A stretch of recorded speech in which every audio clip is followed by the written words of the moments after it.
Oke,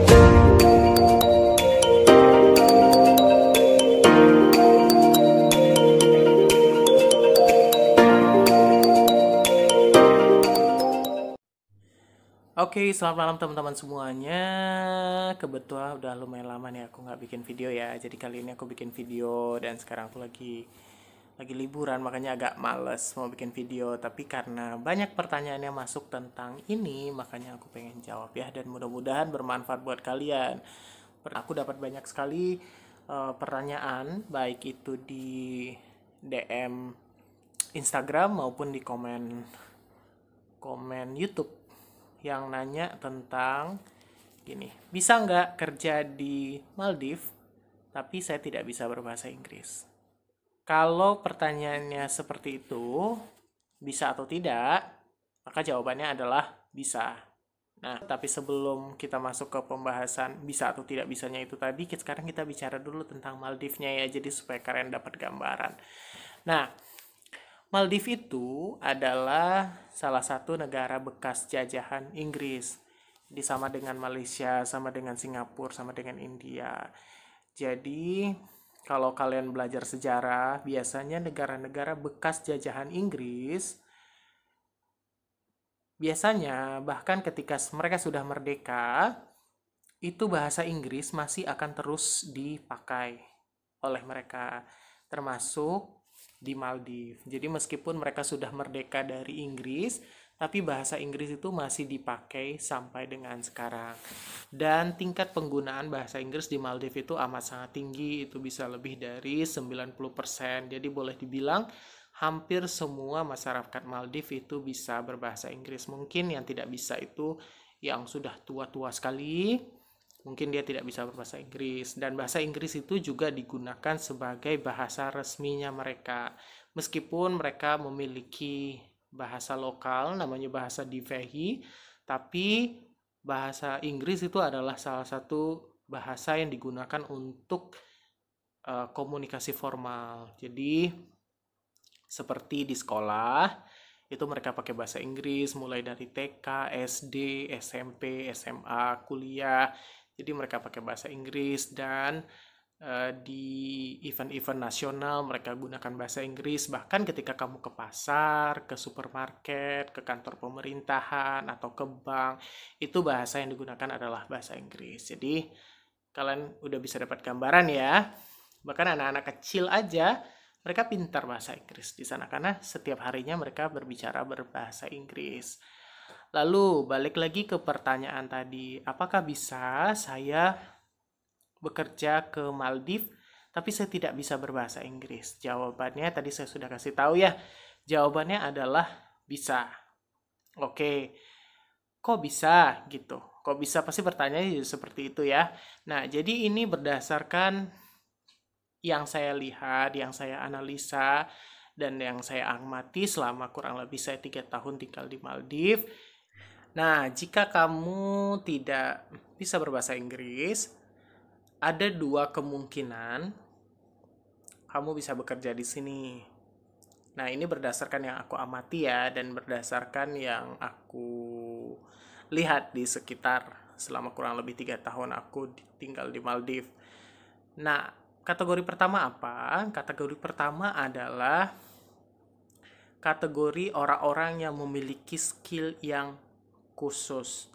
Skillnya itu tidak dimiliki oleh orang lain atau mereka amat sangat profesional di bidangnya mereka. Jadi susah untuk mendapatkan mereka gitu ya. Jadi gambarannya kurang lebih seperti ini. Jadi saya pernah ketemu sama seseorang, orang itu dari Turki. Saya pernah ketemu di kota, jadi ketika pada saat itu saya coba ajak dia ngobrol, tapi dia tidak begitu nyambung karena dia tidak bisa bahasa Inggris. Tapi saya tanya dari temannya, karena kebetulan dia sama temannya juga, dan temannya bisa bahasa Inggris, saya tanya sama mereka, informasinya yang saya dapat adalah mereka adalah arsitek. Mereka ada arsitek dari Turki dan mereka bekerja di Maldives untuk membangun masjid. Nah, masjid yang mereka bangun itu adalah menjadi masjid paling besar di Maldives. Nah, Dari situ kita bisa tahu bahwa oh ternyata kamu bisa kerja di Maldives meskipun kamu tidak bisa berbahasa Inggris, tapi kamu punya skill yang mumpuni, ya punya kemampuan yang khusus. Jadi bapak itu tadi yang tidak bisa berbahasa Inggris itu dia adalah orang yang membuat gambar, yang membuat desain, dan yang ya desainer arsitek untuk, dan juga interior designer untuk masjid tersebut. Dan masjid itu jadi masjid paling bagus dan paling besar di Maldives saat ini. Ya, itu contoh satu. Nah, contoh dua, ini contoh paling dekat sekali. Karena ini kebetulan teman saya sendiri, dia orang India, dia bekerja di tempat saya waktu itu. Jadi dia ini tidak juga bisa berbahasa Inggris, tidak bisa berbahasa Inggris sama sekali. Ya mengerti sedikit-sedikit, ya, tapi ya tidak bisa, boleh dibilang tidak bisa. Jadi dia bekerja sebagai tukang jahit di tempat saya bekerja. Nah, saya waktu itu ingat sekali waktu pertama kali masuk, kan kita harus apa namanya? Buat seragam, ya.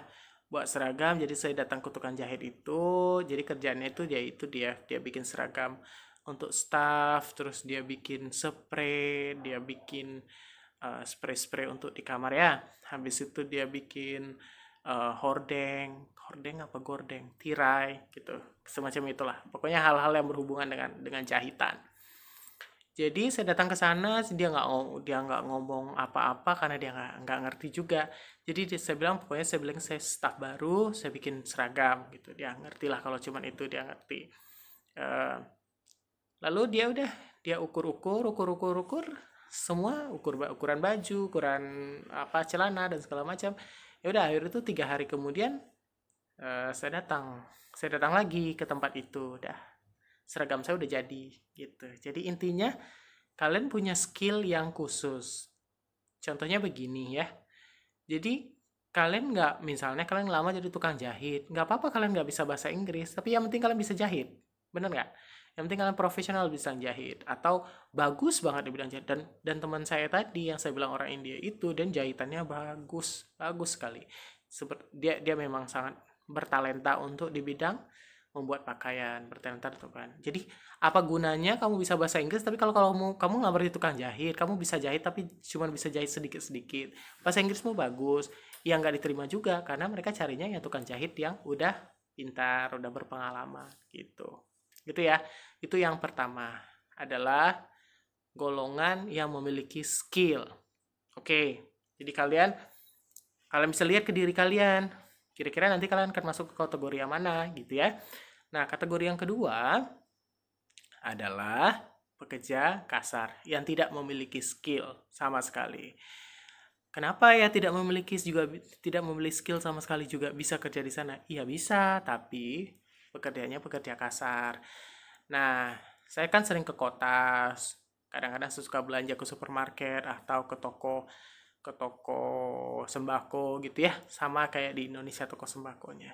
Jadi kalau kalian lihat di toko sembako itu yang kuli, yang tukang angkat beras, tukang angkat tepung, tukang angkat yang berat-berat lah ya, sama kayak di Indonesia lah. Kalau kalian ke supermarket tuh yang tukang angkat-angkat di gudang belakangnya itu, nah di sini tuh rata-rata tukang angkatnya itu dari Sri Lanka atau dari apa namanya Bangladesh. Mereka nggak bisa bahasa Inggris sama sekali, tapi ya itu kerjanya berat. Mereka nggak bisa bahasa Inggris, kerjanya berat. Ya berat lah pokoknya pekerjaan. Dan di Indonesia, di sini itu beda sama kayak di Indonesia. Kalau di Indonesia kamu masih bisa kerja agak sedikit santai karena sistem kerjanya beda. Kalau di sini kalau kamu kerja 8 jam ya kamu kerja 8 jam, nggak bisa main-main handphone dan segala macam, itu nggak bisa. Kalau kerja ya kerja, kalau pulang ya pulang gitu. Di sini tuh gitu. Nah, ada juga di tempatku tuh juga banyak yang tidak bisa bahasa Inggris. Bahkan di resort di tempatku bekerja juga banyak yang tidak bisa bahasa Inggris. Contohnya tukang kebun. Tukang kebun tuh kerjanya pagi-pagi udah bangun nyiramin tanaman, habis itu nyapu. Resort itu kan besar ya. Jadi dia nyapu seluruh bagian resort itu. Kebetulan resortku tuh rindang, banyak pohon-pohon. Jadi daun-daun tuh jatuh pagi-pagi kan udah pada jatuh kan. Kerjanya nyapu itu, habis itu nyiramin semua tanaman, motongin tanaman, dan itu bahkan tengah-tengah hari bolong, karena memang jam kerja kan. Nggak bisa kayak kita tiba-tiba duduk di bawah pohon, apa, leha-leha, nggak bisa. Kalau di sini kamu kerja 8 jam, dari jam 8 pagi misalnya sampai jam 4 sore ya kamu kerja.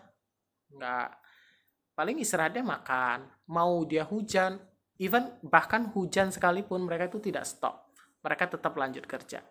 Ya, mereka nggak bisa bahasa Inggris, nggak bisa bahasa Inggris sama sekali. Nah, ada juga di tempat saya juga banyak yang tidak bisa bahasa Inggris, juga mereka bekerja sebagai tukang bersih pantai. Nah, tukang bersih pantai itu kerjanya nyapuin pantai setiap hari. Jadi mereka bangun biasanya jam 3 atau jam 4 subuh, itu dia ngebersihin pantai. Kalau kalian ngebayangin di Indonesia itu kayak tukang bersih swimming pool, tukang bersih kolam.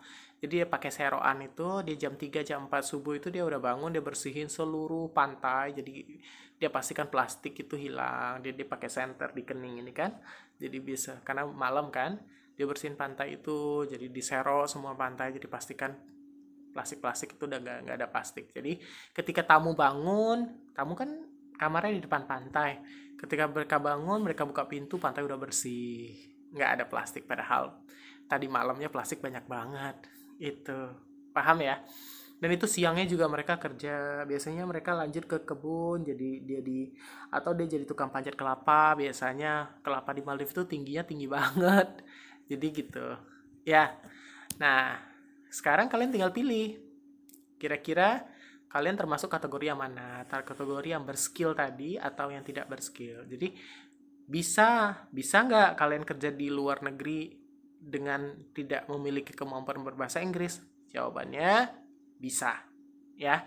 Tapi kalian tinggal pilih kira-kira kalian termasuk kategori yang mana. Oke? Paham ya?